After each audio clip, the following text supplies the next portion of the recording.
সেই আওয়ামী লীগ বাংলাদেশে আর কোনোদিন রাজনীতি করতে পারবে না। জাতিসংঘের যে রিপোর্ট, সেই রিপোর্টে 1400-র কথা বলা আছে, কিন্তু অফিসিয়ালি বিভিন্ন পত্রিকায় এবং জরিপে 700 থেকে 800-র মতো খতিয়ান পাওয়া যায়। বাকিগুলো গেল কোথায়?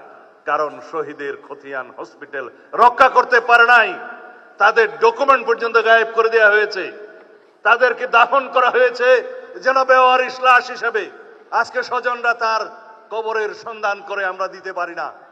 এরকম একটি নৃশংস হত্যাকাণ্ডের পরে, গণহত্যার পরে আজও পর্যন্ত সেই গণহত্যাকারী শেখ হাসিনার কোন রকমের অনুশোচনা নাই।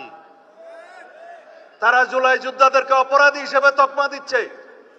বাংলাদেশের এই গণ অভ্যুত্থানকে তারা বলছে একটা জঙ্গি তকমা দিচ্ছে। বাংলাদেশে নাকি জঙ্গিবাদের মধ্য দিয়ে তাদের রাষ্ট্র ক্ষমতা ছিনিয়ে নেওয়া হয়েছে। এর চাইতে লজ্জাস করার কিছু নেই।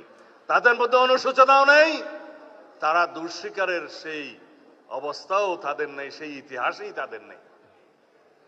তারা উল্টো বিদেশে বসে বাংলাদেশে এখন নাকি গণতান্ত্রিক সরকারের বিরুদ্ধে বিভিন্ন রকম ষড়যন্ত্র করছে। আওয়ামী লীগের রাজনৈতিক পতন হয়েছে, আওয়ামী লীগের রাজনৈতিকভাবে নিপাত হয়েছে, নির্মূল হয়েছে, দাফন হয়ে গেছে দিল্লিতে। সেই আওয়ামী লীগ বাংলাদেশে আর কোনোদিন রাজনীতি করতে পারবে না। রাজনৈতিক দল হিসেবে আওয়ামী লীগের বিচার দাবি করেছি আমরা, আপনারা দাবি করেছেন, তদন্ত পরিচালিত হচ্ছে। ইনশাআল্লাহ খুব শিগগির রাজনৈতিক দল হিসেবে সেই রাজনৈতিক দলকে বিচারের কাঠগড়ায় নিয়ে যাওয়া হবে।